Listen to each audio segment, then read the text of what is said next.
সেদিন ছিল 22শে এপ্রিল। আমরা শিলংয়ে গিয়ে পৌঁছলাম। বেড়াতে যাবার উদ্দেশ্যেই আমরা রওনা দিয়েছিলাম এয়ারপোর্ট থেকে শিলং। কিন্তু যেহেতু আমরা গুয়াহাটিতে এয়ারপোর্টে নেমেছি, ওইখান থেকে প্রাইভেট কারে আমাদের শিলং চকবাজার, যেখানে চক ছিল, সেই চকে ওইখানে একটি 3 স্টার হোটেল আমাদের বুক করা ছিল। খুব সুন্দর এবং আভিজাত্যপূর্ণ একটি হোটেল বুক করা ছিল। তখন খুব ঠান্ডা লাগছে, কিন্তু আমাদের ওইখানে ছিল শিলংয়ে এই হোটেলটি, নাম বললাম না, এই হোটেলটি আমাদের 2 দিনের বুক করা ছিল।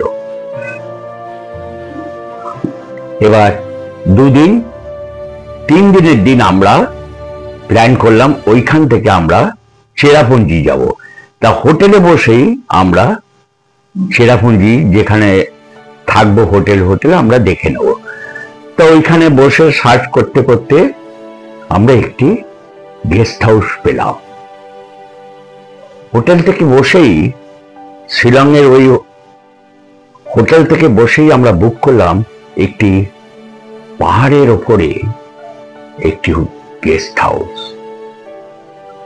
এবার গল্পের স্বার্থে, ঘটনার স্বার্থে, সত্যতার জন্য আমাকে গেস্ট হাউসের নামটা একটু ঘুরিয়ে দিলাম। গেস্ট হাউসটির নাম দ্য ডার্ক ক্লাউড। গেস্ট হাউসটি ছিল ঘন মেঘের, যে আমরা রিভিউ দেখেছিলাম, ফটো দেখেছিলাম, যে ফটো রিভিউ দেখে আমরা গেস্ট হাউসটা বুক করেছিলাম, দেখেছিলাম লম্বা লম্বা সারি সারি পান গাছ, শাল সেগুনের গাছ পাহাড়ের ধার দিয়ে পুরো গেস্ট হাউসটাকে ঘিরে রেখেছে, পুরো লম্বা লম্বা গাছ দিয়ে, পাইন গাছ, শাল সেগুন গাছ দিয়ে, আর মাঝখান দিয়ে কালো মেঘ ভেসে যাচ্ছে। কি অদ্ভুত দৃশ্য! আর গেস্ট হাউসে মাঝে মাঝে গেস্ট হাউসের একটা ভিডিও ক্লিপ দেখিয়েছিল, সেই ভিডিও ক্লিপে দেখেছিলাম, দেখে আমরা আকৃষ্ট হলাম। গেস্ট হাউসটা বুক করলাম। একটি মাত্র ঘর, লেখা আছে একটি ঘর, রুম খালি আছে, রুম নাম্বার 3। যথারীতি ভাড়াও, এত সুন্দর গেস্ট হাউস, খাওয়া দাওয়া সমেত পার রুম 2 জনে 1500 টাকা। চিন্তা করতে পারেন কত সস্তা চেরাপুঞ্জিতে। এবার আমরা একটি, ওটা তো বুক করলাম দ্য ডার্ক ক্লাউড। আমরা জানিও না, রিভিউ দেখেছি, কেউ ভালো বলেছে, কেউ খুব ভালো বলেছে, কেউ মোটামুটি বলেছে, কেউ আবার খারাপও বলেছে। সুতরাং আমরা অত কিছু চিন্তা করে আর খারাপ ভালো খুব ভালো এসব দেখেও আমরা বিচার না করি, আমরা এটা বুক করে দিলাম। এত সস্তায় খাওয়া দাওয়া, শুদ্ধ দুবেলা টিফিন নিয়ে। এবার টাওয়ার চক থেকে আমরা একটি প্রাইভেট কার বুক করলাম 2 দিন শিলংয়ে থাকার পর।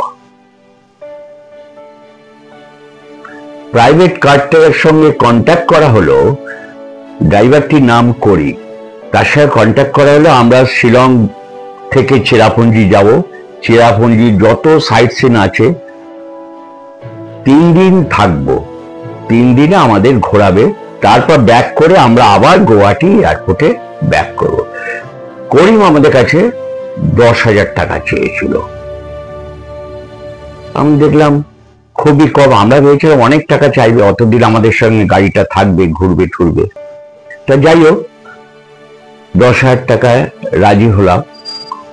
গাড়িটি আমাদের সঙ্গে থাকবে, কন্ট্যাক্ট হলো। এবার শিলং থেকে রওনা দিলাম। ঠিক 22-23 ছিলাম, 24 তারিখ বেলা 10টায় চা ব্রেকফাস্ট করে রওনা দিলাম। হোটেল ছেড়ে দিলাম, শিলংয়ের হোটেল। লাগেজ নিয়ে ছোট প্রাইভেট কার আমাদের ছুটলো করিম সেই পাহাড়ের আঁকা বাঁকা রাস্তা দিয়ে।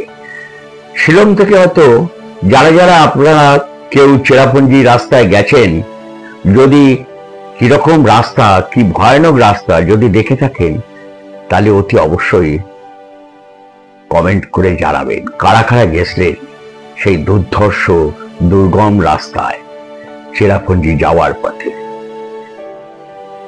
আমাদের গাড়ি ছুটে চলল সেই চেরাপুঞ্জি গেস্ট হাউসের উদ্দেশ্যে। আমরা করিমকে বলেছিলাম এই গেস্ট হাউসটা একটি পাহাড়ের ওপরে, তুমি চেনো? এই গেস্ট হাউসটা বুক করা আছে। বললো হ্যাঁ বাবুজি, হাম লোক চিনি। করিমের বয়স এই 22-24 হবে, অল্প বয়সী ছেলে, খুব ভালো পাক্কা ড্রাইভার।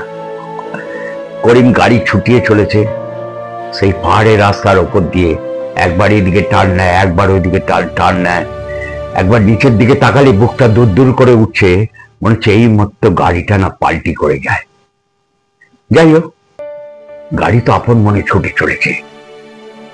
আর ও করিম গাড়ির মধ্যে একটা লাইট মিউজিক বাজিয়ে রেখেছে যাতে আমরা অন্যমনস্ক না হই। গাড়ি তো ছুটছে, আমরা যেন ওই গানের তালে তালে আস্তে করে কেউ ঘুমিয়ে পড়ি বা এ হই, কিন্তু ঘুম তো আসছে না ওই দুর্গম এই রাস্তা দেখে। এসে পৌঁছ তখন বাজে বেলা 2:30। শিলং থেকে চেরাপুঞ্জি এই রাস্তাটা, এই দুর্গম রাস্তাটা এসে যখন আমরা গেস্ট হাউসের নিচে, সেই পাহাড়ের নিচে এসে পৌঁছলাম, কি অপূর্ব দৃশ্য! নিচ থেকে উপরে আমরা গেস্ট হাউস দেখতে পাচ্ছি না, চতুর্দিকে বড় বড় সেই শাল সেগুনের গাছ, পাইন গাছের গাছ ঘেরা। ভেতরে কি গেস্ট হাউস আছে না কি আছে আমরা কিছুই বুঝতে পারছি না। এইরকম প্রকৃতির সৌন্দর্য। আর ওই গেস্ট হাউসে উঠবার জন্য এই আঁকা বাঁকা পাহাড়ের পাশ দিয়ে আঁকা বাঁকা রাস্তা আছে, সেই রাস্তা ধরে ওঠা যায়। আর একটা ধাপে ধাপে পাহাড় কেটে কেটে সিঁড়ি করেছে, আর রেলিং, লোহা রেলিং আছে এরকম ঘোরানো ঘোরানো, ওই রেলিং ধরে ধরে সিঁড়ি ধরে ধরে ওপরে উঠে যেতে হয়। এ হলো গেস্ট হাউসে যাওয়ার সৌন্দর্য।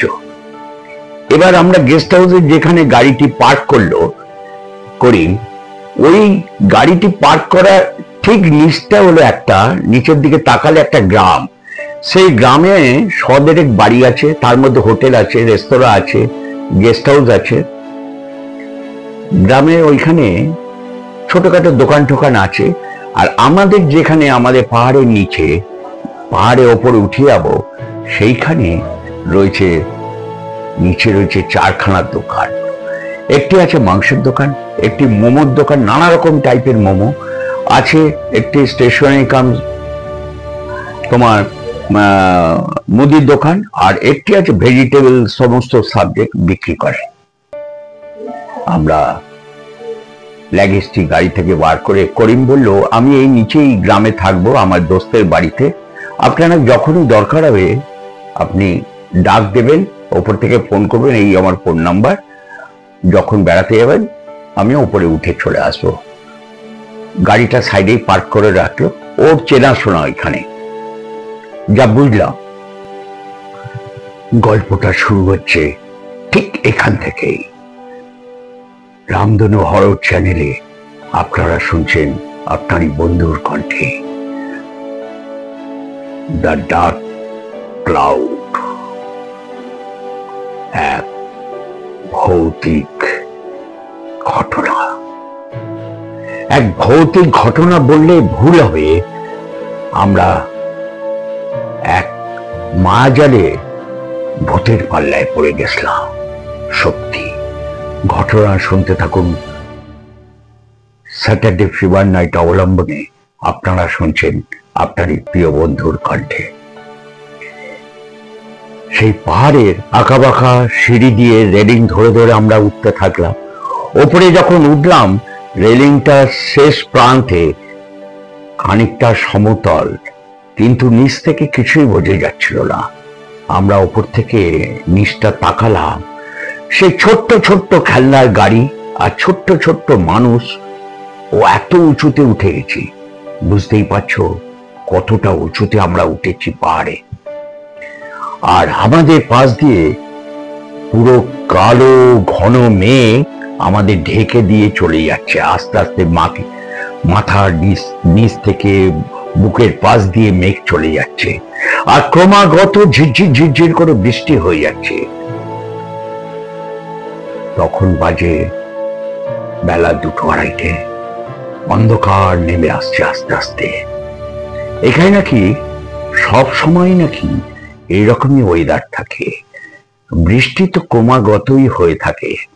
আর এইরকম মেঘাচ্ছন্ন এই গেস্ট হাউসটি। আমাদের যাওয়ার ওপরে ওঠা মাত্রই একটি বয়স্ক এক ভদ্রলোক বেরিয়ে এলো। ঝিরঝির ঝিরঝির করে ক্রমাগত বৃষ্টি হয়েই চলেছে। মেঘ যেন আমার আর আমার মিসেসের মাঝখান দিয়ে, কালো মেঘ যেন দুজনের মধ্যখান দিয়ে ঢেকে আস্তে আস্তে অন্ধকার নামিয়ে দিচ্ছে। আমরা কিন্তু সেই মেঘটিকে অতিক্রম করে এগিয়ে গেলাম। ভদ্রলোক বেরিয়ে এলো। ভদ্রলোক বলল, হ্যাঁ আমি আপনাদের অপেক্ষা করছিলাম, আমি এই গেস্ট হাউসের কেয়ারটেকার। যথারীতি আমি বললাম, আপনার নাম?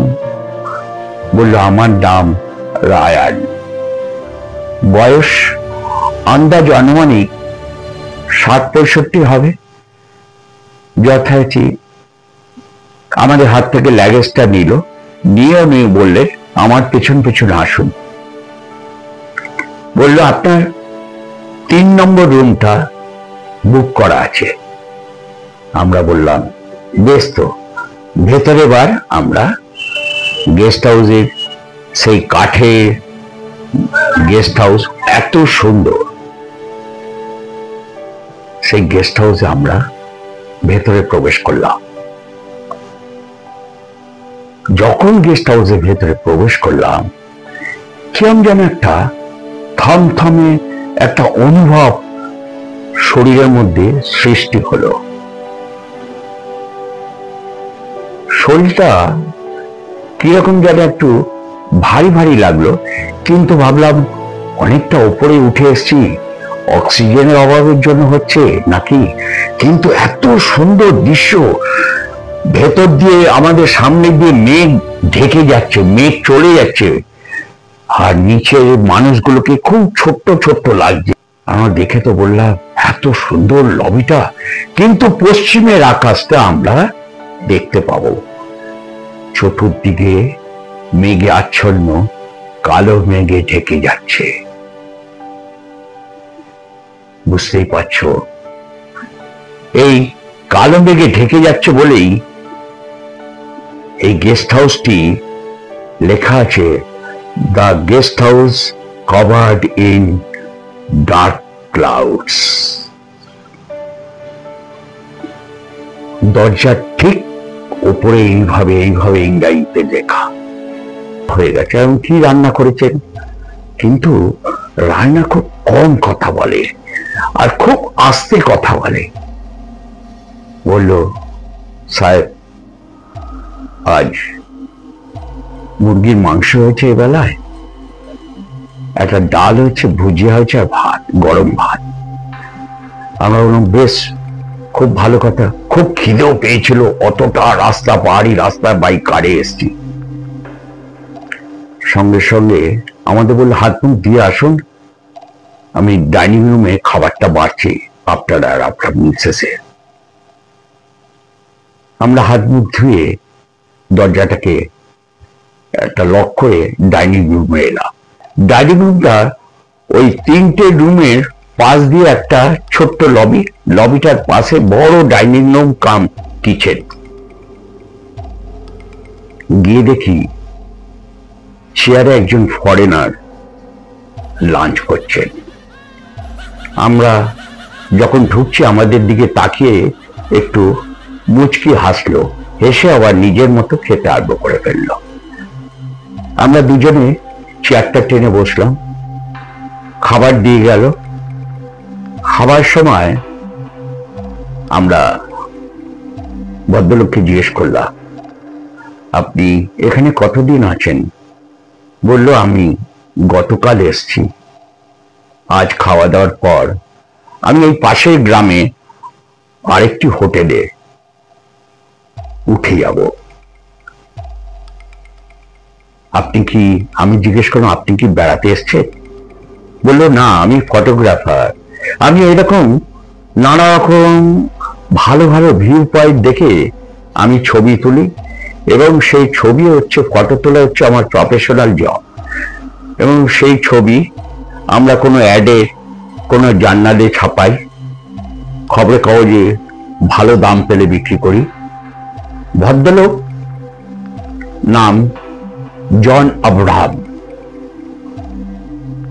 ভদ্রলোক খেয়ে জাস্ট শেষ করেছে, আমরা খেতে বসছি, চেয়ারটা ছেড়ে উঠলো।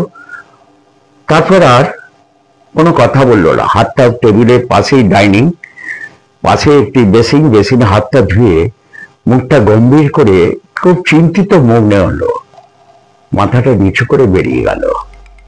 আমরা দুজন, আমি আর আমার ওয়াইফ, দুজনে খাওয়া দাওয়া করে আমরা যথারীতি উঠবো চেয়ার ছেড়ে। এমন সময় রায়না এসে বলল,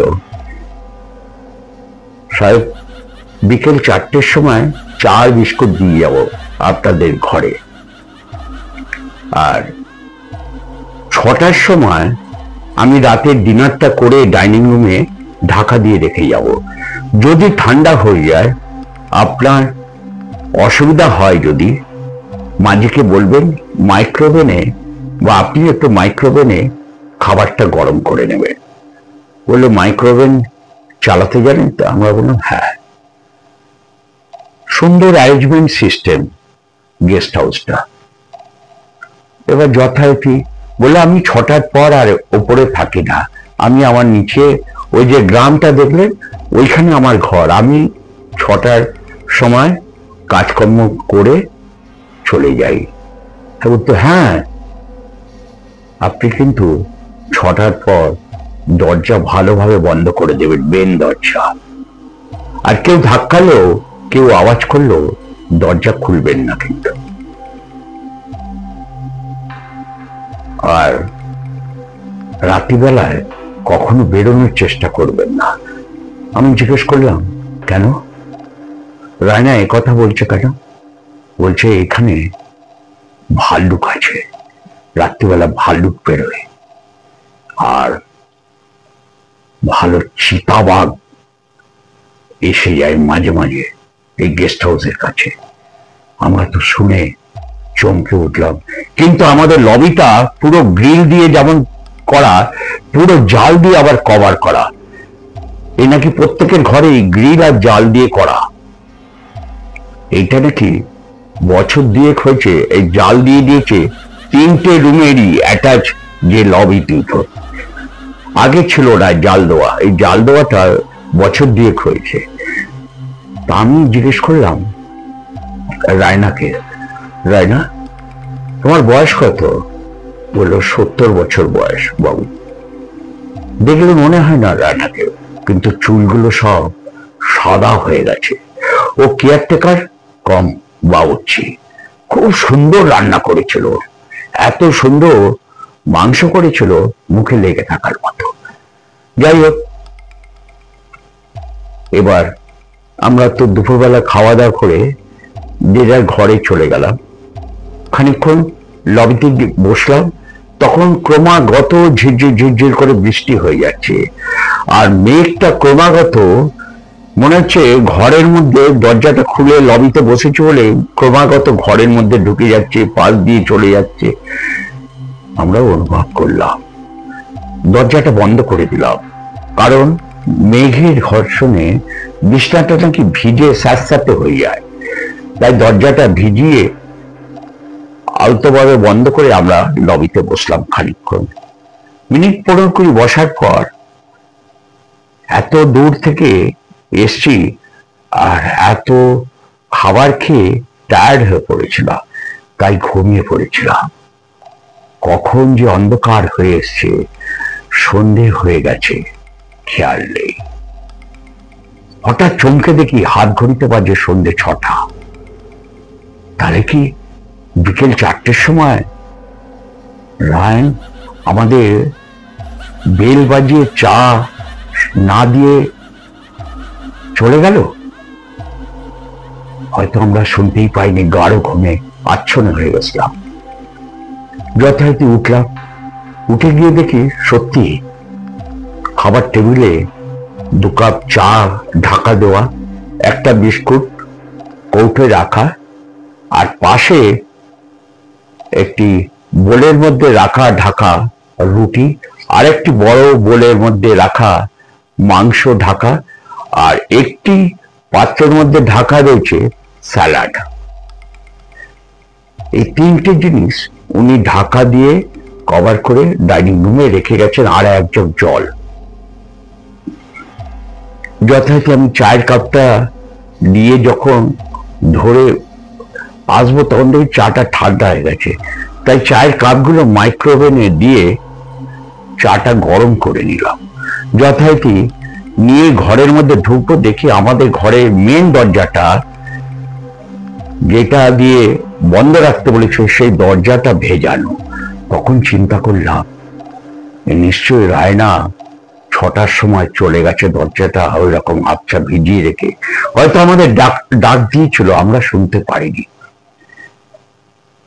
তখন একদিকে ঝিঝি পোকার ডাক, পাহাড়ের একটা অস্বাভাবিক একটা শব্দ কানে ভেসে আসছে।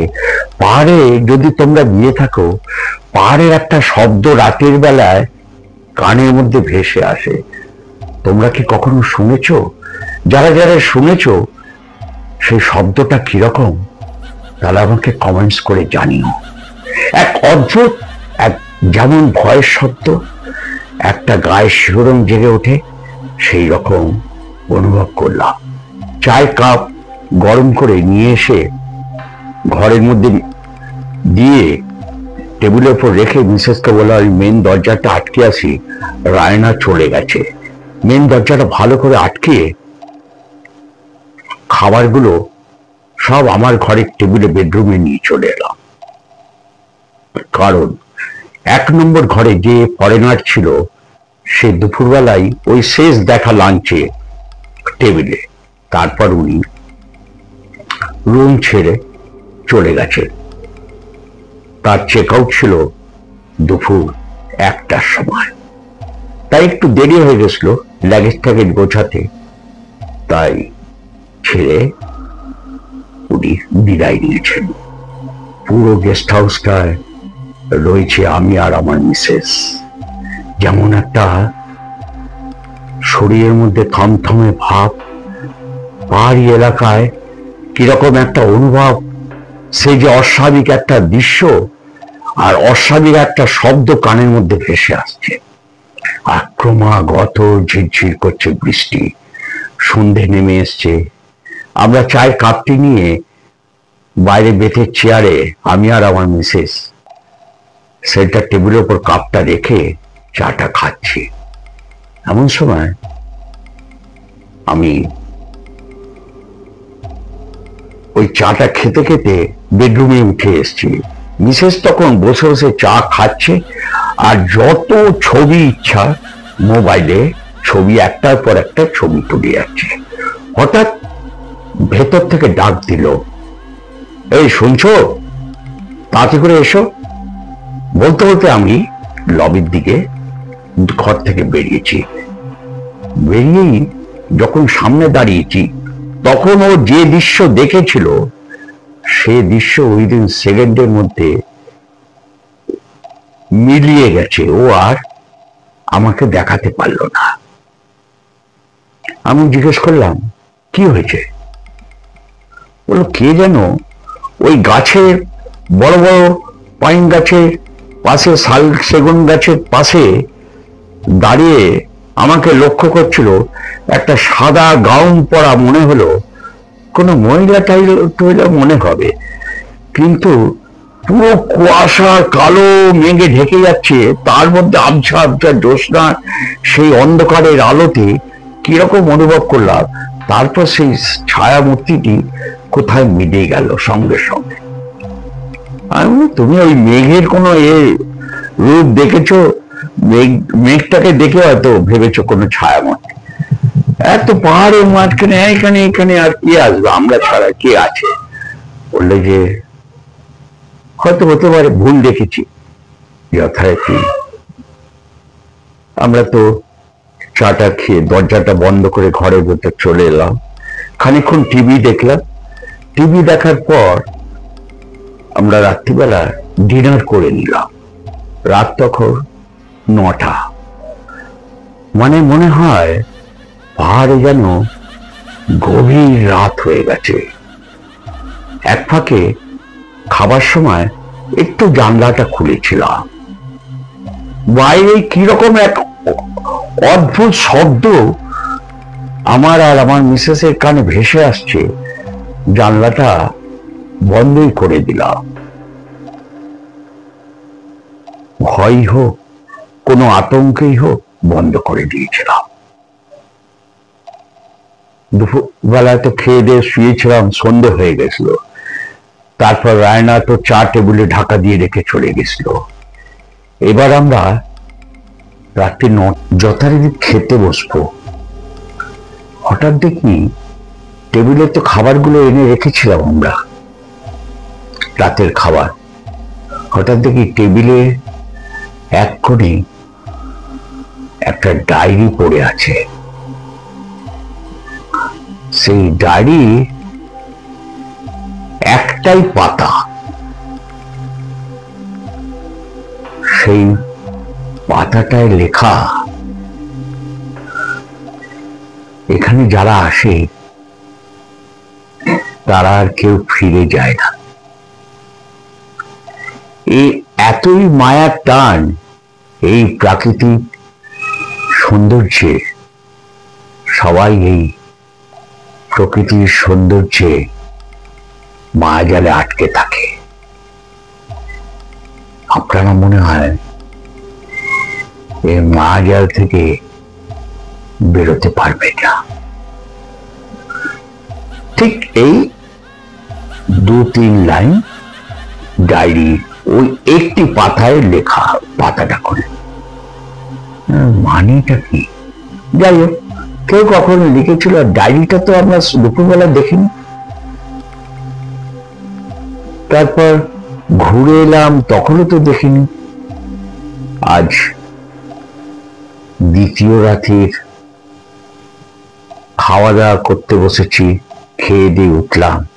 ওঠার পর খানিকক্ষণ মনের মধ্যে খালি ওই 2-3 লাইন লেখাটা মনের মধ্যে খালি মনে পড়ছে। কে লিখলো বা কেই বা রেখে গেল ডায়েরিটা? যাই হোক, মাথা থেকে এইসব ঝেড়ে দুজনে যথারীতি খাওয়া দাওয়ার পরে হাত মুখ ধুয়ে বিছানায় শুয়ে পড়েছি। ঠিক আজও ঘুমিয়ে পড়েছি। গভীর ঘুমে আমরা দুজনই আচ্ছন্ন হয়ে পড়েছি। এক তো ঠান্ডা, পাহাড়ি এলাকায় কাঠের বাড়ি। সেই বাড়ির বাইরের প্রকৃতির দৃশ্য তো মানে ভাষায় বোঝাতে পারলাম না আপনাদের।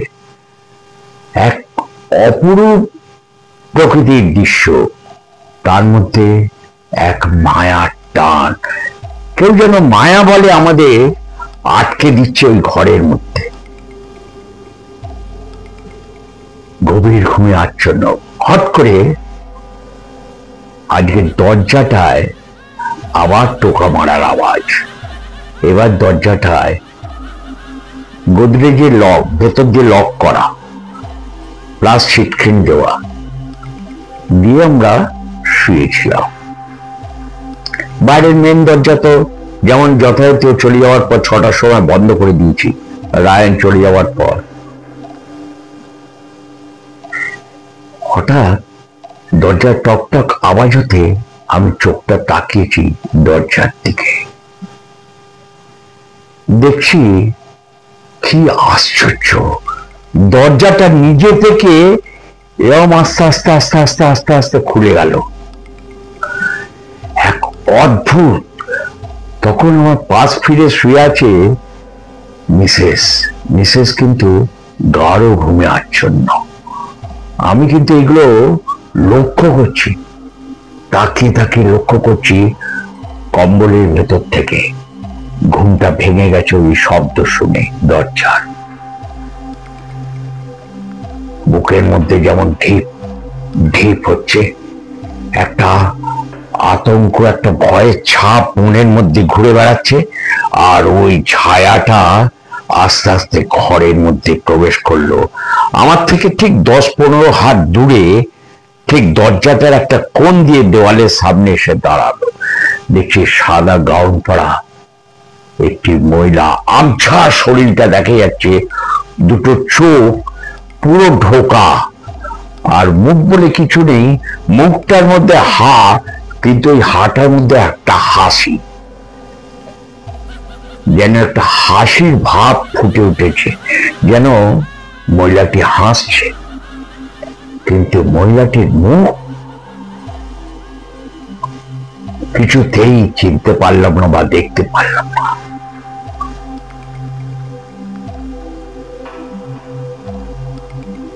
তোমরা এইখানেই থেকে যাও। যেমন 2 নম্বর ঘরে মানুষটি এখনো থেকে গেছে, তোমরা এখানে থেকে যাও। আমি ঝট করে উঠেছি, লাফিয়ে চমকে উঠতেই আমার পাশ থেকে আমার মিসেস ওই খাটের এক জারকে মিসেসও চমকে উঠেছে। কি হয়েছে? মিসেস ভাবছে আমি কোনো শব্দ দেখেছি। আমি রাতে আর কিছু বললাম না, আলো জ্বালিয়ে দিলাম বেডরুমে। দরজাটা গিয়ে দেখলাম লক করা। দরজাটা যেন স্পষ্ট দেখলাম দরজাটা খুলে কে ভেতরে ঢুকলো, কিন্তু এসব কোনো ঘটনা বললাম না। সকালবেলায় তখন 6টা হবে, আলো তখনও বেরোয়নি পাহাড়ের ওপরে, তখনও মেঘাচ্ছন্ন বৃষ্টি হয়ে চলেছে। আমাদের 3 দিনের বুকিং ছিল সেই ডার্ক ক্লাউড, মেঘাচ্ছন্ন সেই অন্ধকারে ঘেরা গেস্ট হাউসটি।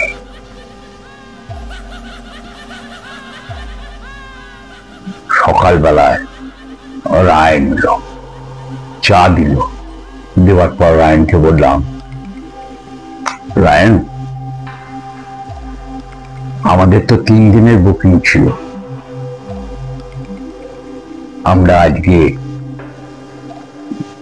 চলে যাব, কারণ আমার কলকাতায় ফিরতে হবে, একটা আর্জেন্ট কাজ আছে।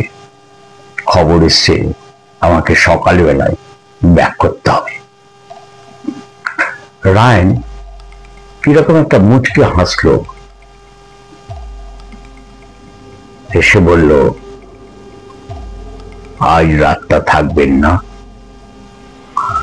আর না, আজ রাতে থাকার কোনো প্রশ্ন নেই, আমি তো এখনই আমরা রুম ছেড়ে দেবো, আপনাকে একদিনের টাকার ব্যবস্থা কিছু করতে হবে না, জল খাবারটা খেয়ে যাবেন তো? আমি বললাম, না, এই চা খেয়েছি, বিস্কুট খেয়েছি, জল খাবার, ব্রেকফাস্ট কিচ্ছু করবো না।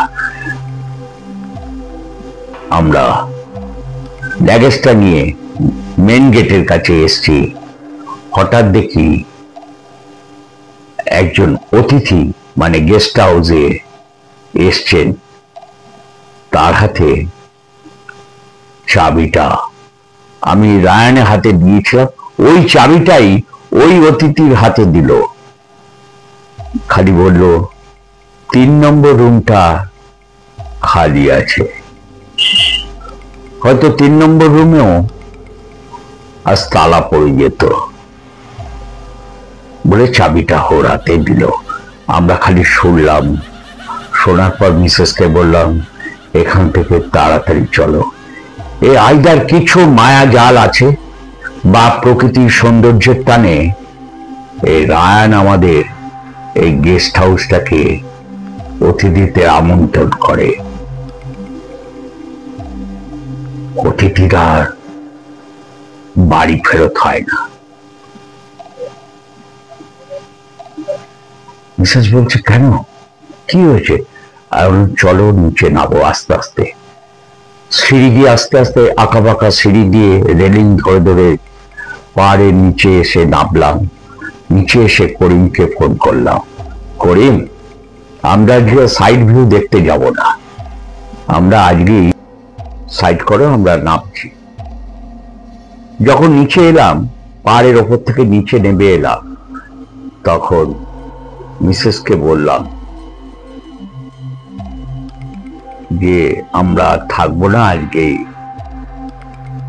গুয়াহাটি ব্যাক করবো।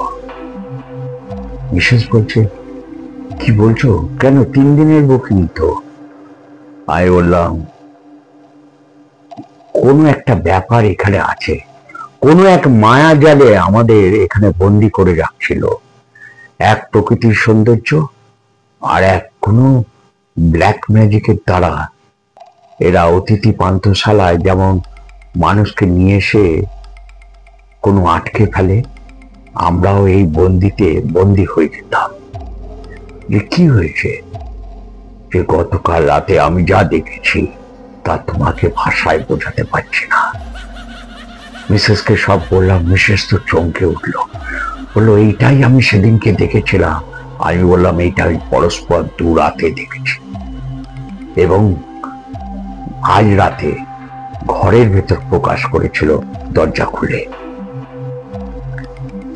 তারপর এবার করিম তো এলো, গাড়িটা নিয়ে ঘুরিয়ে আমাদের লাগেজ ফাগেজ তুলছে। সে, আজ কোথায় যাবেন ঘুরতে? কোথাও যাব না করিম, সোজা শিলং চলো, শিলং থেকে একদম গুয়াহাটি এয়ারপোর্ট। আজ ব্যাক করবো গুয়াহাটি থেকে কলকাতা, আমার খুব বিশেষ কাজে আমার পৌঁছতে হবে কলকাতায়। করিম বলল, কেন, কিছু হয়েছে? আপনারা তো 3 দিনের বুকিং করেছিলেন, হোটেলটি, গেস্ট হাউসটি। হ্যাঁ, বিশেষ কাজ পড়ে গেল, তাই চলে আসতে হচ্ছে। না, আপনি সত্যি বলুন না, কি হয়েছে? আমি, কেন, সত্যি তো বলছি, কিছু হয়নি। করিম বলল, নিচে এই যে দোকান ঘরগুলো আছে, এরা ওই গেস্ট হাউসের সম্বন্ধে অনেক কিছু জানে। আজ থেকে 2 বছর আগে ওইখানে মার্ক জুবের বলে একজন ফরেনার এসেছিল। সে পেন্টার, সারাদিন প্রকৃতির ছবি আঁকত আর জায়গায় জায়গায় ঘুরে বেড়াতো, আর সন্ধে হলে সেই ছবি নিজের মোবাইলে তুলে ল্যাপটপে নিয়ে এডিট করত।